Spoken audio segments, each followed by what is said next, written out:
put through some of your work, and the thing about philosophy, at least to me, is that I just don't understand it. And when I read through it, it just seems like I'm just reading words. Like I read through the words, but making sense of it all.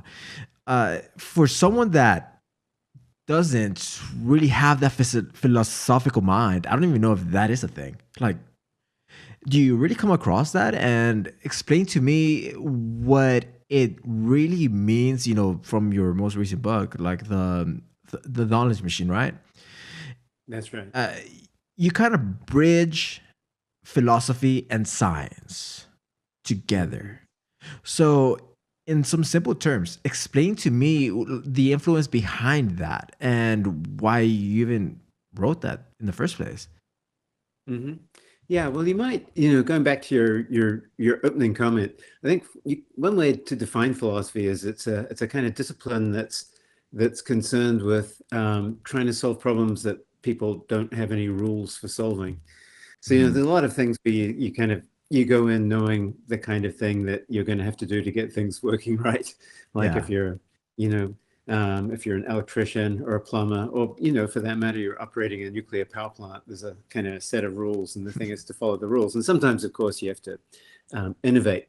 With philosophy, the kinds of questions we pose are often questions where nobody really knows how to even start, or nobody agrees, let's say, how to even start getting the right answer. So you're always innovating in a way, and the way one group of people might attack some problem, like what makes for a really good life, um, could be completely different from the way another philosopher or group of philosophers does it.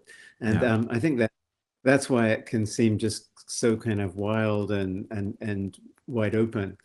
The particular question that I'm asking in this book is one about science, and in a way, it's about rules. It's what are the rules of science? What is it that science in general is doing, or what are scientists doing when they apply their when they actually go out and do their research? And you might think, well, Mhm. I mean, in a way, there's surely that's pretty straightforward. You could ask the scientists what they're doing. What are you guys? What are the rules you're following? Or study them carefully the way an anthropologist might study Mhm. some society that they don't know anything about. Sort of go and look, follow them around, see what they do, see what seems important to them, what seems unimportant, and so on, and write Mhm. it all down. And people do those things with science, but the philosophical approach to science is a little bit different because it's trying to figure out not just what scientists are doing, but what it is about the things they're doing that um, actually works. Right. So if you like, the idea is to sort of just go in there and look around. And this is why I say, it's like we philosophers don't really have any specific method or procedure. We just kind of go in and look around and see if there's something there that really strikes us as being essential or at the heart of science's success. And with this book, that's what I tried to do, to say something in the most general terms about why science works as well as it does, and Mhm. also to pose a kind of a question that I think goes along with that question of why it took such a long time to figure out. If science is so great at figuring stuff out, why it Mhm. took so long to figure out how to actually do science. Could it also be because it came to a point that people just started asking questions and realizing that what they've been told is not what's real? And with new instruments through history, people had the access to start asking the questions and to actually solving the science. Is that kind of what you lean towards? Yeah, well, people have been asking these questions about how things work for, Hmm. as long as we know people have been asking any questions at all. That is, you go back as far as you can into as far back as people have been writing down what they've been thinking about, which of Hmm. course is so long compared to the whole history of the human race. But back with say the ancient Greeks or Chinese thinkers, thinkers in South Asia, India, and so on, back to the very beginnings of those traditions of thinking, you find people trying to figure out how the universe works. So they're asking the questions that science has now given us some answers to. Mhm. And they're asking them in many ways in a sort of in a scientific spirit. So you go back to say to take the Greeks to a philosopher like Aristotle, and he's Mhm. really thinking his way through this stuff. He's making a lot of observations. He's trying to get all those observations to fit together, and he's Mhm. giving theories that are supposed to explain everything. It looks like he's doing a lot of what scientists are supposed to do.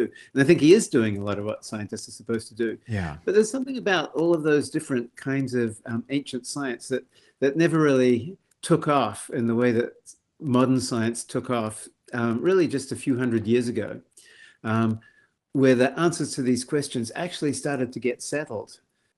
So Yeah. for thousands of years, people argued about what the structure of the solar system is. Is it the Earth that's in the center? Is it the sun that's in the center? Do the planets revolve around the Earth, or do they revolve around the sun?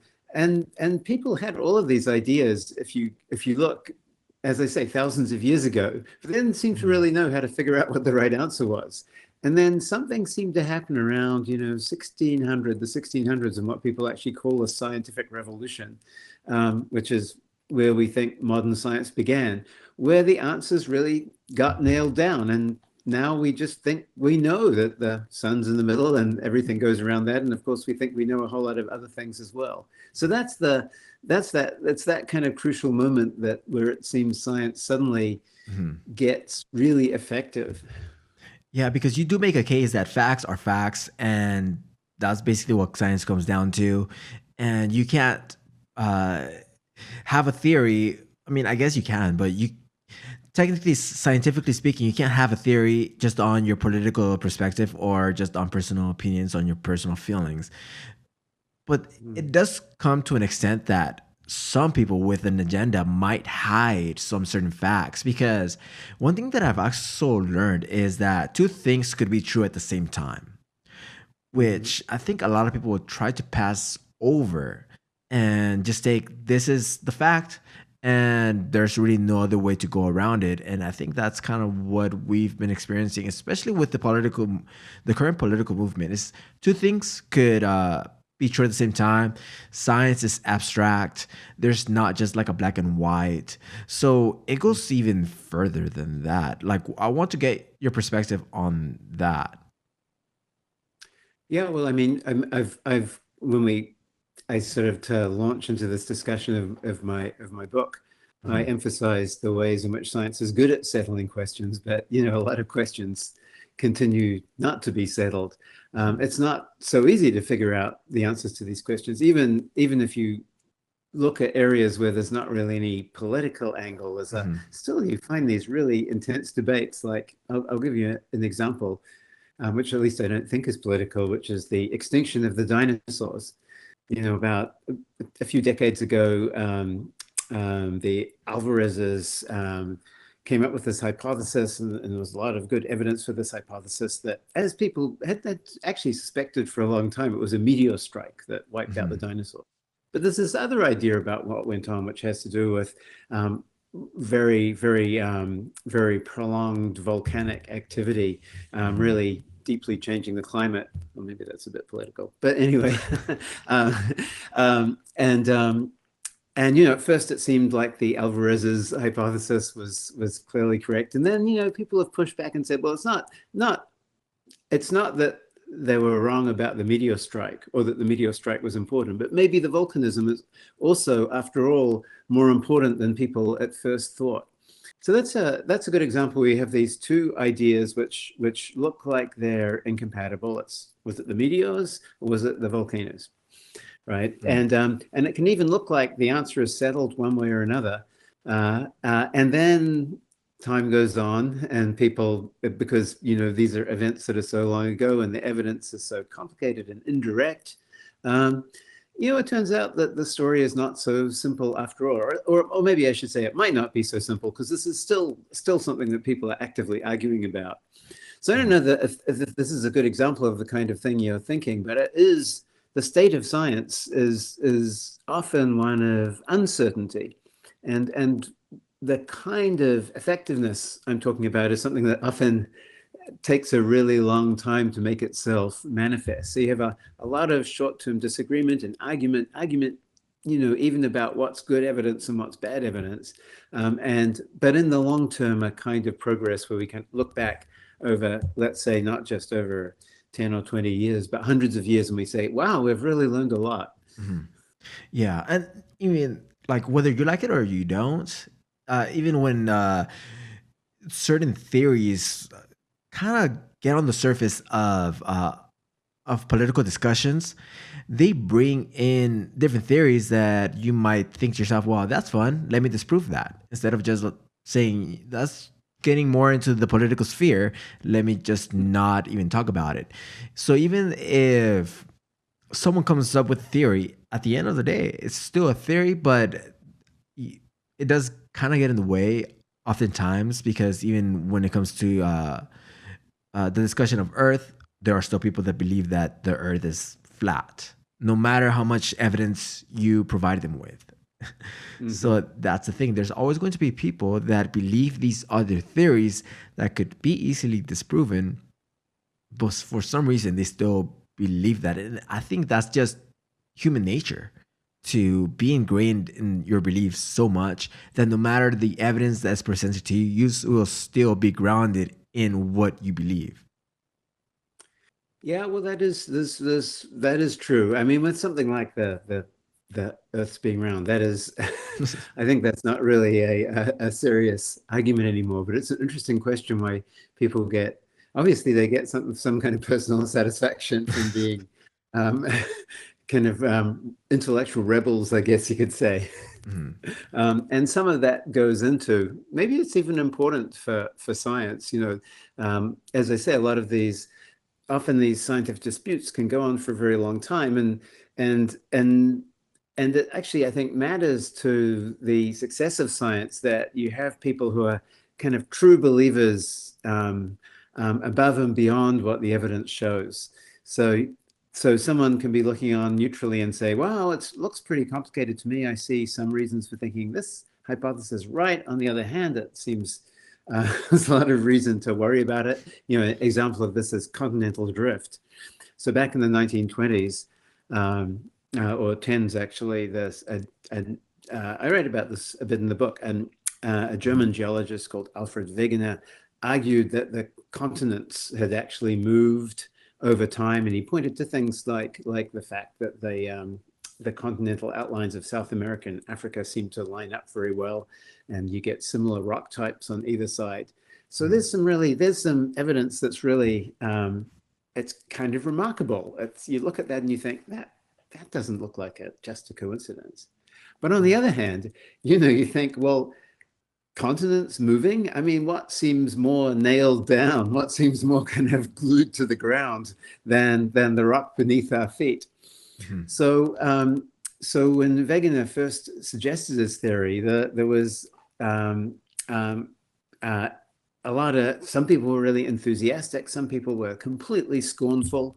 Um, I think it really helped that there were the true believers who really wanted to push the theory. Mhm. Looking back, you can say two things about them. One is it turned out they were actually right. But the other thing is that given what people actually knew at the time, they were really also pretty overconfident that they were right. But I think it really helped. It really helped them look for the kinds of evidence that ultimately, the kinds of evidence and arguments that ultimately settled the question. We're pretty sure now that continental drift is a real thing, Mhm. however unintuitive it seems.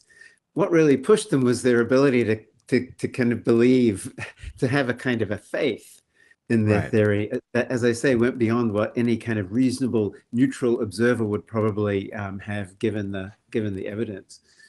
Which goes back to two things could be at right at the same time. And even if there's people that believe in a certain religion and will disagree that the continental drift is fake, that they what is it that the earth was created in 90 days or something like that. So they're really stuck in that belief, but even if that might be true to them, it does not necessarily disprove what they're shown, because even though that's a little bit too or a bit harder to prove that the Earth was created in 90 days, because one of my favorite classes in college was anthropology, and was the study of evolution and how societies evolved over time, and just how different bone shapes changed, and depending on your environment, that's kind of like the form that people took. So that could happen, or was able to happen over many, many, many years. So to me, that's kind of what I bring to be true. But some people feel attacked because when you prove them with facts for a certain something, you're basically making them feel like they're wrong, and they get defensive about it. And I think that's caused a lot of infighting, especially within this. Yeah. I mean, that's a different kind of phenomenon, I think. I mean, in a way, a more important one. You started out talking about the flat earthers, and there it's not like there was some pre-existing group of people who had a real serious, deep commitment to the Earth's being flat. It's more like they didn't believe it to begin with, and the craziness of the position attracted them, right? But with Mhm. something like religion, people really do start out with deep and beliefs that matter a huge amount to them, and so it's first of all very natural for them to demand a lot of evidence Mhm. before they abandon those beliefs. Um, or modify in a way the commitments of their faith. You know, a lot of the reaction of most religions in modern times to scientific discoveries has been to say, well, actually, that's pretty compatible with what we said. So if the Bible says the world was created in 7 days, well, of course, we were never supposed to take that literally. It's a kind of it's a narrative that communicates the majesty of God's creation, not a literal chronology that Mhm. is supposed to tell you exactly what came along on Thursday. Um, uh, and likewise with the theory of evolution, um, it's it's not incompatible with the idea that there's a God who created the world, that things evolved through evolution. Maybe that's the way that God decided to do things. Not just make it all at once, but have it grow slowly out of something simpler. And so there are these two. I see these rather than sort of a Mhm. sort of straight up clash between science and religion. You have this sort of a kind of adjustment. Um, I mean, some people will always think that science has just pulled the rug out from religion's feet, but Mhm. it's more complicated than that.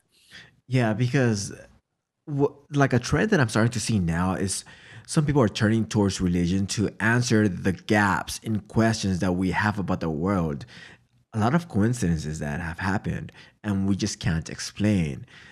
And, Mhm. you know, at least that's what I stick with, that two things could be true at the same time. There's the other famous quote, to be or not to be. And a lot of things, when it comes especially to philosophy, just confuse me because it depends. Like a lot of the literature that we have, a lot of it really has to be it depends. It's really up to the reader to make up their own mind, and these are just the questions that I'm putting out there. Yeah, I mean, there's a lot of gaps in our Mhm. knowledge of the world still, however effective science may be, or there's still these controversies where there's plenty of science, but it's not clear exactly where it's putting. So there's a lot of scope for people to continue to be uncertain. And then there's just certain kinds of questions where it seems like science is not going to offer any answers. I mean, it may tell us some relevant stuff, but if you want to Mhm. know how to live your life, it seems like religion is a much better place to look, or philosophy for that matter, than science, which is just going to tell you how actual humans do actually live their lives, sometimes for the better and often for the worse, of course. Yeah, and I wouldn't say that science has the answers to mhm. every question, even some of the questions it's supposed to have the answers to. Uh, a big part of the story of the impact of science Mhm. on us right now, humans right now, is Yeah. is the is the difficulty of making sense of figuring out what it is that the science is really showing. Yeah, and so what is like a question that just keeps bugging you? Because I know that you've talked about the like philosophy and science and trying to bring about like what are the facts, but what is a question that bothers you? Because I know that as a someone that studies philosophy, there Mm. are always questions that you really want to get down to the bottom of. Yeah, I'm glad you put it that way because I like questions where I feel like there's some chance of getting to the bottom. So there's some questions where, I said at the beginning that philosophy is like the discipline that tries to answer questions where no one knows what the rules for answering the question are. And there's some questions where I feel like I have no idea what the rules are either. An example of that would be what makes people conscious? Where does my conscious experience come from? Not really sure how to even begin answering that question, which doesn't mean that I think it's a bad question. I think it's a really good question. But I don't, in a way, rather than being bugged by that question, I just kind of sit back and think, yeah, wouldn't it be great if we could one day we figure that out? Whereas here's a question that that is bugging me right now, and I bet it's bugging a lot of people out there. It's about AI and large language models, like ChatGPT and Claude and Gemini and so on, about exactly how they do what they're able to do, to what extent what they're doing. Because they're so complicated inside that people are really only just beginning to figure out what might be going on in there at a level that explains what they're doing. Is there anything like actual thought or planning going on in there? Or do they do what they do using some completely other set of procedures or rules? Yeah, and I'm glad Uh, that so you. go ahead. Go ahead. So I'm glad that you bring that up because yeah, what is consciousness? And when it comes to I mean, we know that we're talking to a computer, but what makes up consciousness? Are we just biological conscious beings? And are we going to come to a point that we know that there are two types of consciousness? We have biological consciousness and technological consciousness, and it's just a computer. But what are we? We're also large language models, if you think about it, the same way computers are. Now, we're going to have computers that think for themselves, and we're pretty close to that. Well, in a way, I don't know that I agree with you on that they're really close to thinking for themselves. They're certainly doing a good job of acting like they're thinking for themselves. But I feel like I want to know more about what's going on inside before I say they're really thinking, or for that matter, that they have selves, Mhm. as opposed to um, imagine a room full of people all kind of talking and Mhm. holding up their hands and so on. And like I mean, I don't think this is quite right as a model for language models, but if you imagine a room like that, and Yeah. there's enough people there all kind of making bids to answer whatever questions being handed in, that you usually get something that kind of makes sense out of the room. But the room isn't really a self. It's not in any way a kind of unified thinking process. It does a good job of seeming like it's one because it patches together all of these different lines of thought, but it's not. It itself is not a thing. Yeah, which Um, I wonder to what extent language models are a bit more like that. yeah, which comes down to the point like what is the self? Are we just talking about like a human, or Hmm. I mean, is a computer a self? Because a computer is a body in a way with Hmm. chips and processors. We know that. But what like is an automated AI agent AI that could think for itself? Because in a way it is, but we know that a human created that AI agent. And if you train Hmm. an AI agent to do automated tasks, does it think for itself then? Or to what point will it start thinking for itself? Well, I mean, yeah, what do we, this is when you sort of start getting philosophical, right? And you ask yourself a question like, what is a self? I think that's Mhm. exactly the right question to ask here. And it seems like, I mean, I'm just going to tell you what it seems like to me, because as I say, Mhm. there are no rules here. There's no book you can go and look up, and under S there'll be self, and it'll tell you what a self is. It's not like, say, if you're doing physics and you want to know what an electron is, you can sort of go to the book and see what exactly the that kind of a definition will tell you the charge of an electron, the weight of an electron, how electrons behave, etc. But self, that's when you bring in the philosophers, and they'll all disagree with one another. But it does seem that they'll probably agree on some things. Like it seems like a self requires, seems to me anyway, again. Mhm. So it's just saying what I'm thinking, what I think. A self requires a kind of unity. So the reason I gave you the kind of the room model of language models as a just something to play with is that there you don't seem to have the right kind of unity to have a self. I mean, in Mhm. a way, there's lots of in the room. There's lots of selves, of course, but because Yeah. there's different people. But there's no kind of overall coherence, or there's no overall goals. There's no overall style of thinking, or anything like that. So Mhm. that seems to me to undercut the thought. I mean, if this room model were correct, and who knows, Right. but that seems to undercut the idea that there is a self in there. Yeah. Uh, you get, um, you could persuade yourself there is, because it's really good at sort of sounding like a self, but there's not really this one thing in there doing the thinking, doing the planning, Mhm. being the person. It's more of a mess than that. And that's one reason why you might think, yeah, we don't, however impressive this technology is, it's not self-like, or it's Mhm. not self-like yet. Which you also bring up another really interesting point. And here is where this could actually lead to many different points. So, one point is say you speak about a room full of people. That in itself is not a self, but it does create a body of opinion, which also the government, let's take Congress, for example. It's a room full of Mhm. people, but it creates a body of opinion, which is the body of government. And they have like a unified sense of being. So that's one thing that I wanted to point out. And then another thing is that I think what people fear about AI is the same way that some people fear ghosts. We know that if you have an encounter with a ghost, you're going to feel that thing. But in Mhm. reality, there's no self that you could really make out of that.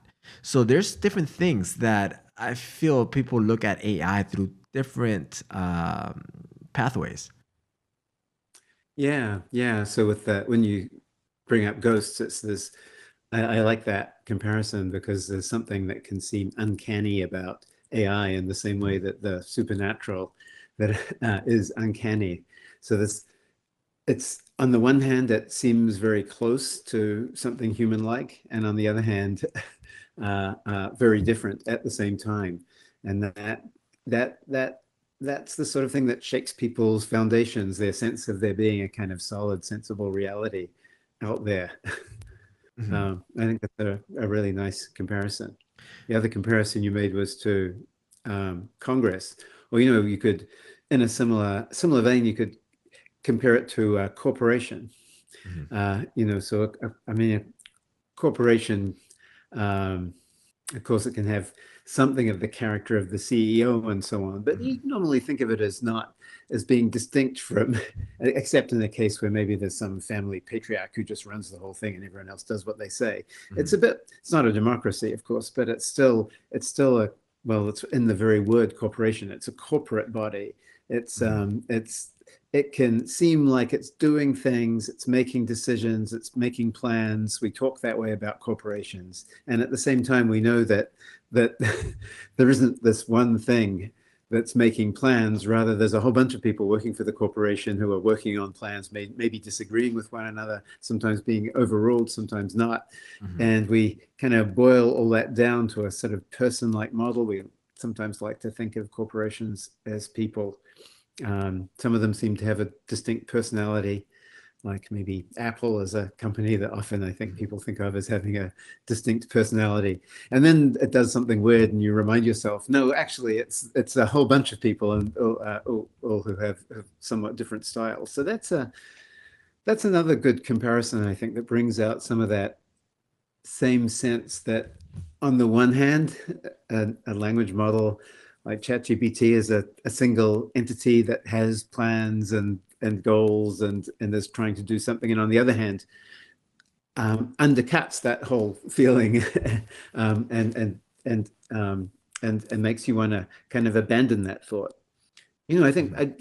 I mean, I don't know what you think, that most people, I think, would reject the idea, for example, that ChatGPT is conscious in any way Mhm. at this stage anyway. And I don't know, there's some sort of, even though it's really hard to say what consciousness is or where it's coming from, for some reason we feel like we know enough to say, well, at least this isn't conscious. Mhm. Yeah. And I mean, I use AI a lot, Mm, and I could tell you it's not conscious. It's just a reflection of hmm yourself and how you train it to be. Because I've also read articles about certain things that AI has said to some people, and I've never really encountered those issues because it is a reflection of yourself. It's like an extension, it's a tool. So I don't think it is conscious. I'm pretty sure it's not conscious. It's just an Yeah. advanced intelligence tool. But now, is intelligence consciousness? No, no, it's not. I mean, I'm not surprised that you say it's not conscious, because I think, as I say, I think a lot of people, including me, feel that it's not conscious. So on the one hand, we seem to have this pretty definite sense that it's lacking something that we think of as being a sort of a really key, sort of a central part of what it is to be a thinking being. And on the Mhm. other hand, though, we kind of treat it and we interact with it as though it's a thinking being. We expect a certain kind of consistency from it. We get annoyed with it if it seems to be missing the point, Mhm. and so on. In fact, it's not obvious that you can really get the most out of AI without treating it a little bit as though it's a thinking being. Mhm. Um, Maybe you've found that too. So again, you have this kind of real tension there at the heart of the technology, where where you, at the same time, you seem to be believing, maybe this is like your two things being true at the same time. Mhm. You're believing and you're not believing that you're dealing with an intellect. Mhm. Yeah, and I think this is also why a lot of people are turning to religion because now I'm sure you've gone to a funeral, and the difference that you feel when you talk to someone and you go to a funeral and you see someone, laying in a casket, you feel like there's no soul there. There's like nothing. It's just a shell Yeah, of a person. And I think that's kind of getting into people. People are starting to realize that maybe there's more to humans than we even know. That when you talk to someone, you feel like there's something there, that you're speaking to someone as a person. There's a soul there. So yeah, when you talk to AI, you don't get that same feeling. interesting. Do you think that's because, I mean, one thing that's missing with AI is there's no face there. You're not looking into eyes. You're Mhm. not all of those little kind of, when we talk to one another, we're sending one another so many signals Mhm. of, real signs of humanity. And you just, when you're talking to a textual interface, of course, you don't get any of that. So Mhm. I would guess that's a part of what's going on. I mean, the same is true Mhm. if you look at a dead body. There's nothing, none of that is there anymore. The face of the person who you once loved perhaps is there, Mhm. but it's not doing any of those things Yeah. that make them them. Um, so I wonder if that's, to what extent that's a part of it. No, yeah, and I remember reading an article a while back, uh, and it was talking about. So there was this study that was conducted, and it was two people talking. I think they were like across the country. They're in like different states, and they were talking on the phone, and they were testing their neural waves, and their neurons, their brain activity synchronized when they were having this conversation. Mhm. And I think that's Yeah, the same feeling that we get when we go to a room full of people, when we go to a concert, when we have a shared experience. Like, yeah, now, is it uh like souls that we're interacting with, or is there something else going on? But even it was that something else going on. When you're talking to an AI, you're talking to a computer that you don't get that same connection with. Mm. Yeah, I suppose this when I was thinking, and this is sort of my materialist assumptions, I guess, that when we sync up as two human beings, it's by way of things that are physical. So I'm looking at you very carefully. I'm picking up on little changes in the intonation of your voice. Mhm. Um, and also, those kinds of things are really important to someone's coming across as human. And those are things that are being passed back and forth visually or in sound and so on. Um, but another thing you might believe, maybe this is more the way you think about it, Mhm. is there's a kind of connection there that's not just physical. Like when you Yeah. talk about two souls connecting. I don't know if you mean that more as a metaphor or you're thinking of that connection as being something that happens that could kind of go around the physical interface. I mean, do we need to be, do you feel like we would have that connection if we were just talking to one another by taking turns typing into, text messaging each other rather than having this conversation live? I don't think so. And the reason why I don't think so is because we know there's a lot of AI bots online having arguments with people in the comment section. So Mm, yeah. I think s- Right.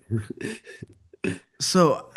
I think in order for this to work, you need to actually be speaking with somebody, so to get like the tone of their voice and to get that feeling. Because if you're just typing something, all we are interacting with are words on the screen, not necessarily one like directly, if that makes any sense. We're just Mhm. writing down our thoughts, and then someone else is picking up on those thoughts, and that's why written. And I'm sure you've came across this. I don't know how much you've experienced AI in your students' work. If you have like a way to figure out if any of your the papers are written by AI? Do you have a way? Um, so often I can guess that it is. I mean, this is a huge problem for us right now, Mhm, and but say go back a year or so when we were still giving students assignments to take home and so on. mhm, Yes, sometimes you would read something and think, I'm pretty sure that was written by AI. mhm. That's not the same thing as having a foolproof way of answering the question. And of course, it's a little bit fraught to accuse someone of cheating by using AI when you don't know for sure. But you often do have that feeling. Mhm. Uh, of course, then you're not even. I mean, in a student's essay or something, you're not even interacting with them. You're just reading something that they wrote. So you Mhm. don't have that kind of back and forth and all the subtleties of the back and forth there. But sometimes just the way the words are put together seems a little soulless.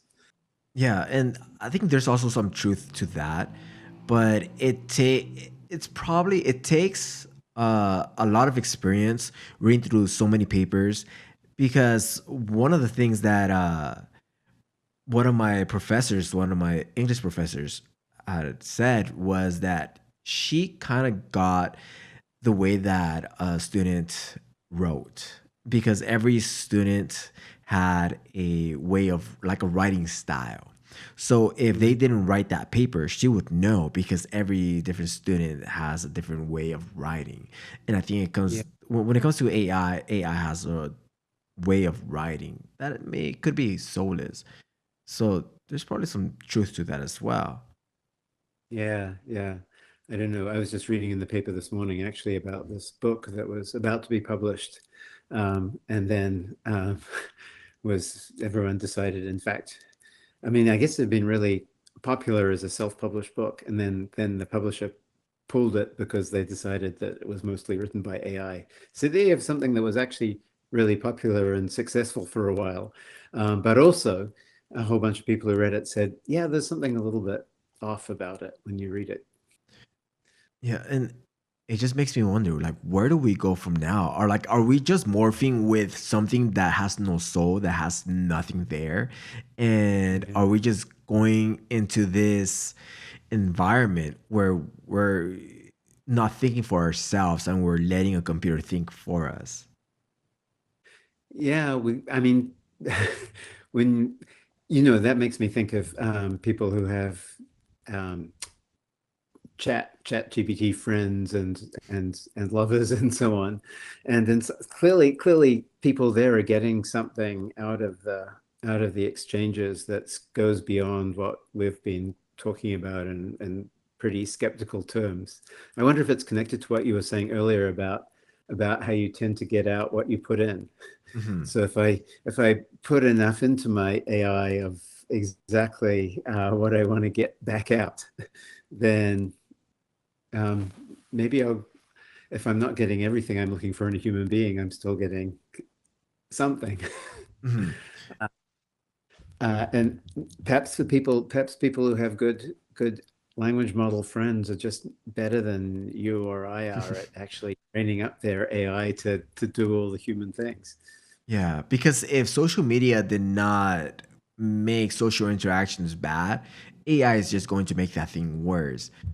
Because we know Mm, that social media has impacted the way that people are able to communicate. If you talk to someone that's just spends all of their day on social media, it's going to be hard to really have a conversation with them because they don't have the same experience in interaction. When it comes to I think people are losing that social interaction even more because they they are interacting with something that has no soul, that has nothing there, that is very robotic, very monotone. And now, are we just being or becoming unconscious for ourselves, and we're just being the robots themselves? mm. I mean, what do you think about, if you're just sort of waiting in line with somebody and you just start up a conversation, small talk to pass the time? Do you think a conversation like that could be satisfying, even if it turned out that the person you were behind was, let's say, a robot controlled by AI? Would at the end of you pass the time for 5 minutes, you get to the front of the line, you never see them again. Have you been kind of cruelly deceived, or was that a perfectly good way to spend 5 minutes? I mean, you don't even have to look to that as of right now because we know that there are certain customer service numbers that you call to and it's an AI agent, it's an AI employee, Oh, and sure. they're getting good. Yeah, although even when you're talking to a real human being and at the other end of a customer service line, I wouldn't say that you're really aiming for a meaningful human interaction. True. Yeah. I mean, no, you're absolutely right You because kind of want to get something done, and if you get it done, mhm, that's a success. So that's why the small talk case is sort of almost the exact opposite of that because there's no goal or anything. You just want to kind of have a back and forth. I it's mean, I very feel like I would feel a little bit weird about having just had a conversation with an AI, believing it to be a human, even if there was that conversation had no significance whatsoever, no lasting significance whatsoever. It would be a little bit like not just because you had a false belief about what was going on, but it would it would call into question a little bit, I think, certain little flashes of warmth or meaning that occur even mhm. in these very, very low level, low stakes conversations. Yeah, and it's very funny because even when you talk to a customer service rep, they'll ask you, "How's your day going?" or "How are you Mhm. doing?" When we know they could care less about that. It's just Yeah. very robotic, and you're like, "I'm doing fine," and you could be having like the worst day ever, and even Yeah. your response to that is very robotic. Like it's very transactional. Yeah. Or it's very there's a sort of a pro forma, a kind of almost ritualistic element to Mhm. it. But Yeah. if that didn't, what would it be like if that didn't happen? So if everyone was sort of super matter of fact and just got straight onto it, I feel like it actually that would be even worse. Yeah, They just pick up the phone and say, "Okay, what do you want?" And it's funny because even when I have some like video calls for work, like the first thing that people really ask is, "Oh, how's the weather?" and this and that. I'm like, I just want to Yeah, get things done. I know.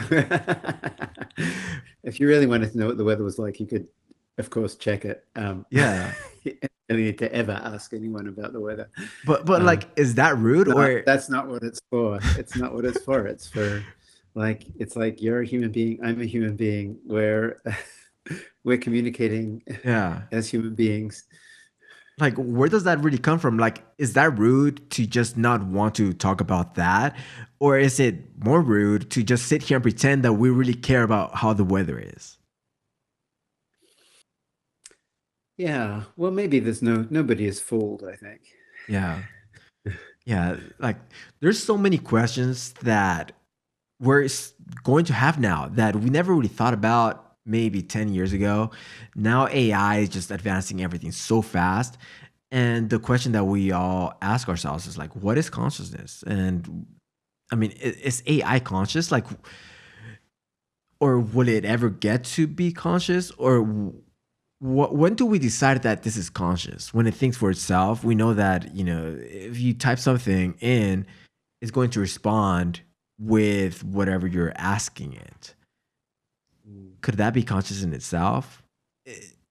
Well, as we were saying a while back, I mean, almost everyone I talk to is pretty sure that current language models, ChatGPT and all that, are not conscious. So we see Mhm, it seems like we feel like we know enough about consciousness mhm, that we can we can make the call on the current technology, um, even though we might be we're not nearly so confident.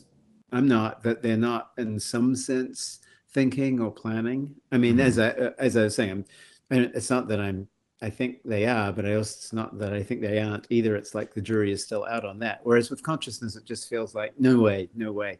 So that suggests that we do have some strong opinions about it. It's just really hard to say what those opinions are. You mhm, start to you start to sort of say out loud, um, what is it? What makes something conscious? Well, maybe it's that it acts intelligently, but that can't be right because the language models do act intelligently, yet we mhm, still think they're not conscious. So we must have some stronger demands, but it's a little hard to say what they are. Is it that does it have to be organic? Does it have to actually have be made up of the same kinds of things as our brains are made up of? mhm. But I think we can. I'm not so sure about that because I feel like if a different kind of artificial intelligence, I might be much more likely to treat as conscious. I mean, I still wouldn't know, but I wouldn't be Right. so sure as I am with language models. Yeah. I mean, I think it's going to start getting weird really soon when we start having robots Yeah, that look like humans that yeah. are AI. It's going to start getting really weird. And then we will think again, like, is that consciousness?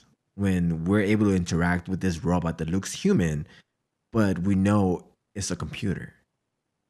And that can maybe send all those little subtle signs, in the way it moves its face and so on.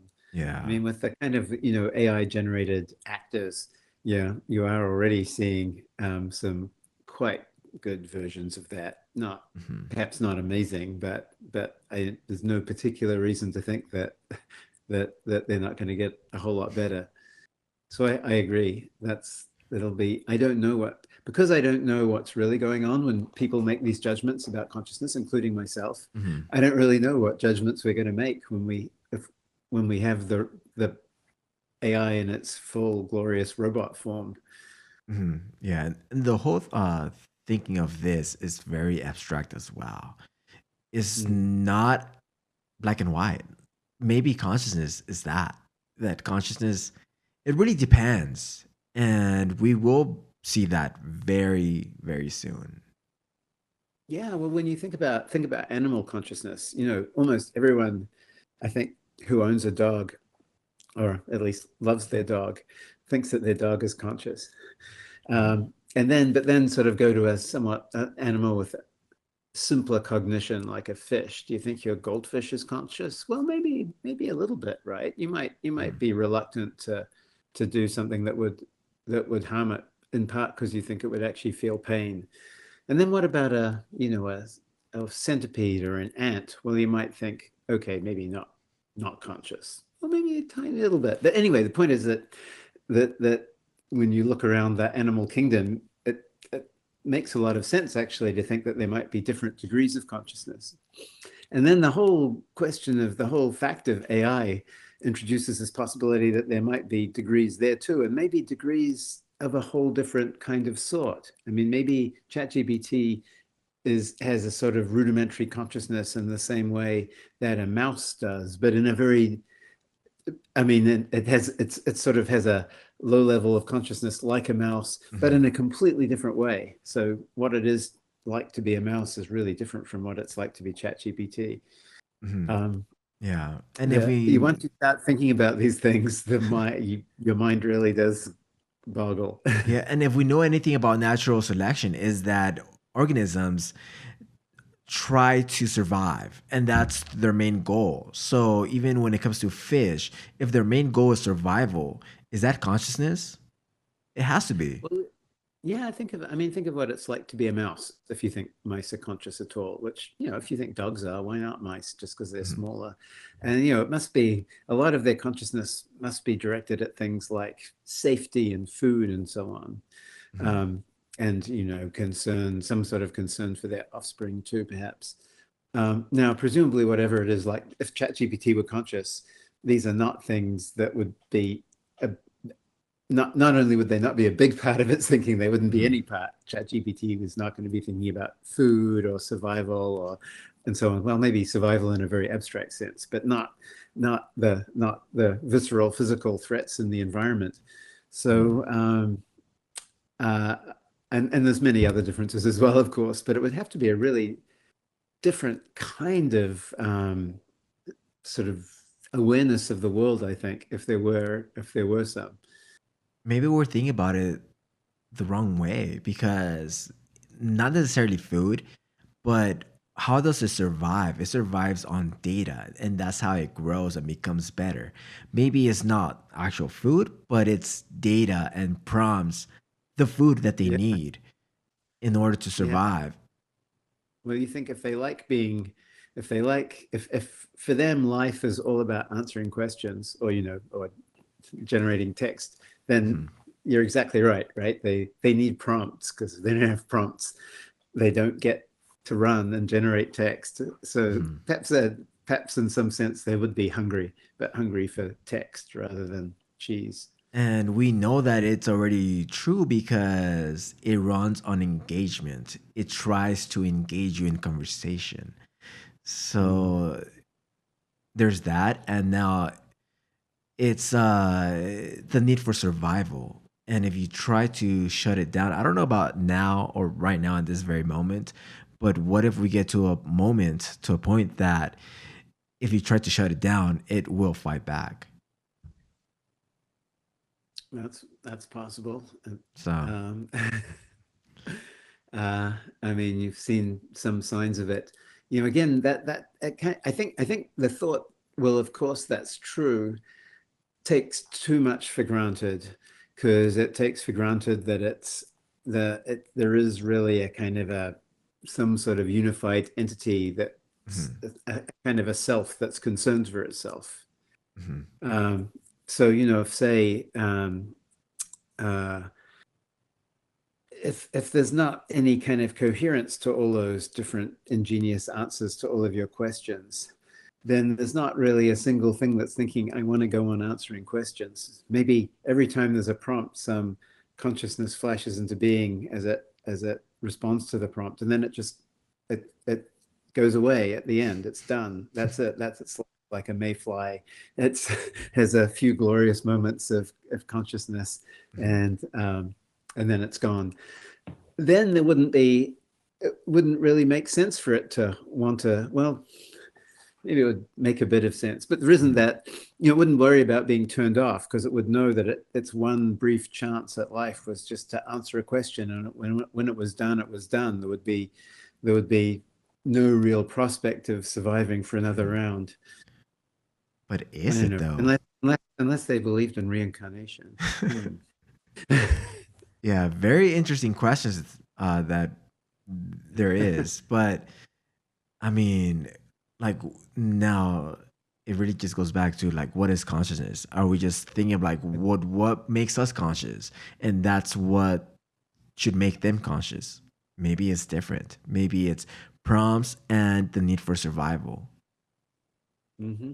So Yeah, yeah. yeah. Well, listen, this has been a really interesting conversation, and I'm glad that we went into AI and consciousness and talked about it all because It was good fun. yeah, it's scary, but it's very fascinating because we're Yeah, entering into an environment that it's new to us and we just don't know what to make of it. that is so true. And I mean, we started with science. Science has changed the world so much. This is a new change that's really like nothing we've seen before. Hmm. Yeah. Well, thank you for joining me. Well, thanks. As I say, it's been a lot of fun to talk. Thank you.